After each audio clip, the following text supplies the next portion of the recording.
Yes, it is now 3:30 and the hearing is resumed. We got the action points and They've been sent to Mr. Kemp. we got, yeah, You should have an email. yes, no, I've got one yet.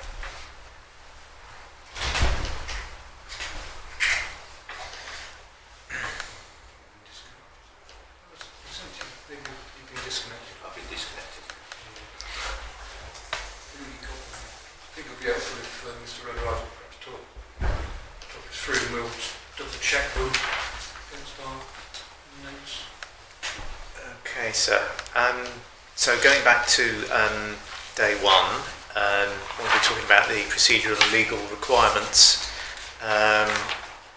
we have an action point to update the sustainability appraisal to refer to the SAMLAR process and why we discounted the reasonable alternatives. So we're going to obviously discuss that with LUC and what needs to be added.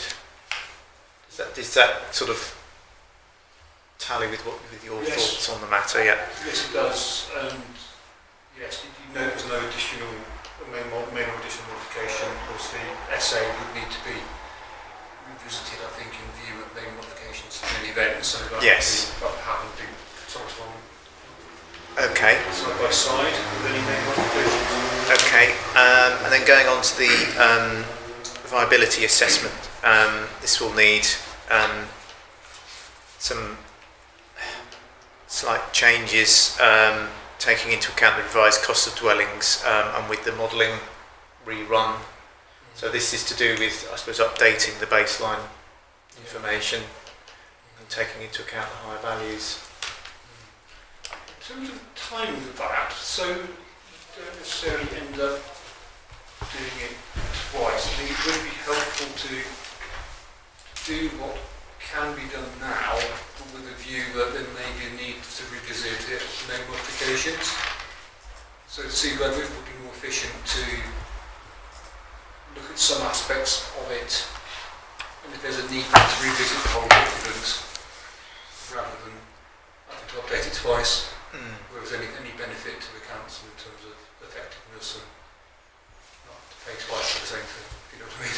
Yeah. Okay. So we'll look at. So we're looking at whether it needs updating now after main mods. Yeah. So I think the principal change now would be to model the habitats regular, the SAM, increased SAM contribution, Yeah. which is going to be consulted upon. Yeah.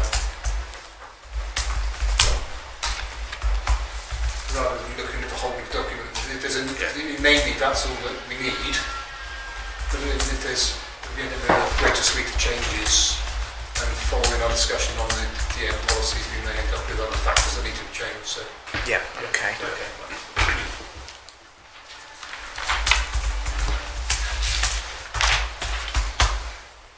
Okay. So.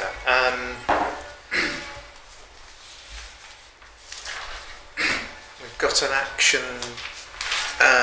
about an SPD regarding the Upper Neng Valley gravel pits mitigation strategy and legal compliance.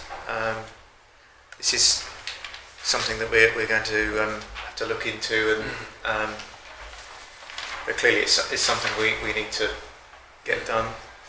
And that would need to be consulted on. Would you want this in place prior to the adoption of the plan?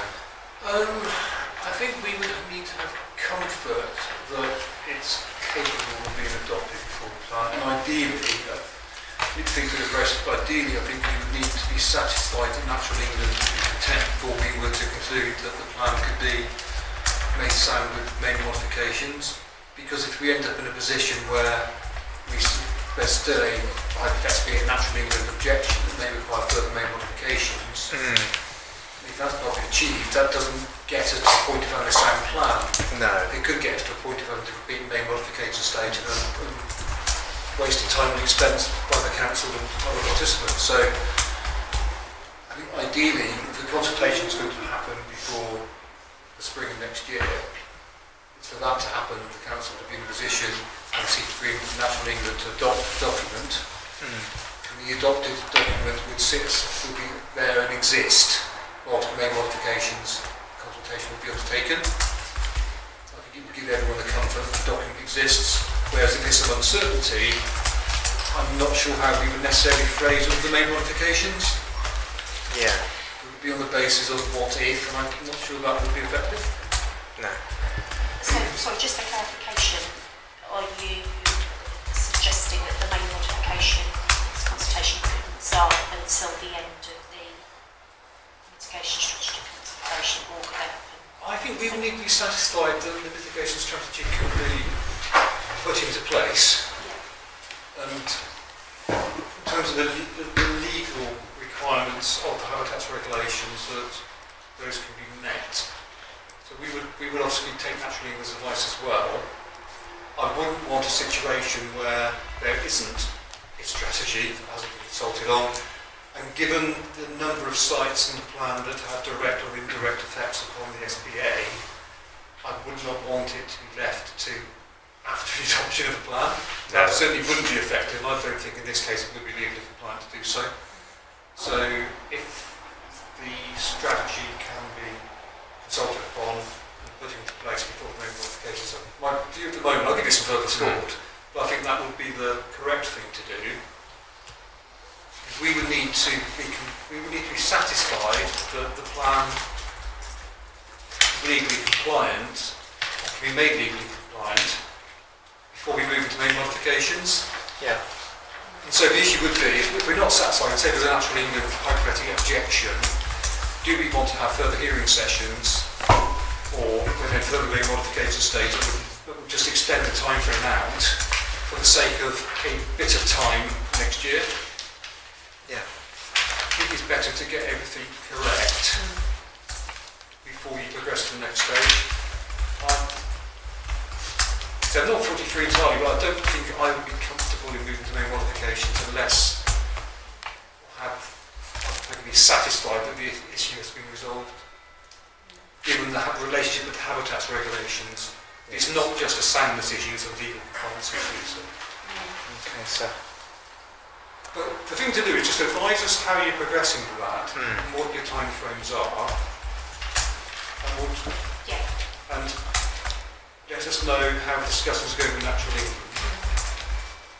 And hopefully we can, I'm arranging to start the consultation on the 13th of December and finish it on the 7th of February, and hopefully we'll have some kind of indication between those dates from Natural England about what their response is going to be. We're anticipating it to be positive. They have seen drafts, they are part of the steering group, but obviously we need.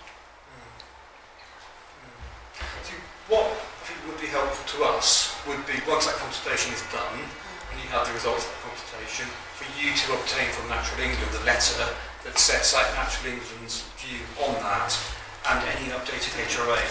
That gives us the comfort that Natural England is content or not with those documents.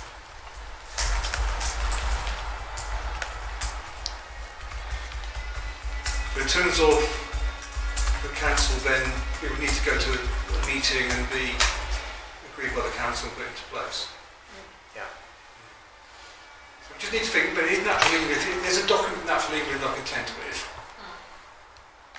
And so we need to think about how it all fits together. Once we reach that stage, there may be some flex between when the council actually adopts it and when we go to main modifications. In an ideal world, it would be better to have it adopted and move back to main modifications.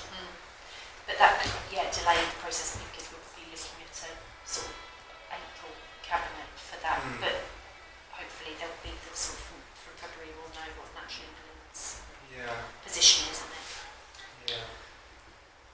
But I think we need to think about timing. The council's committee schedules are also relevant here because you have deadlines to hit. It'd be really helpful if we could have an indication of that to help us form our views.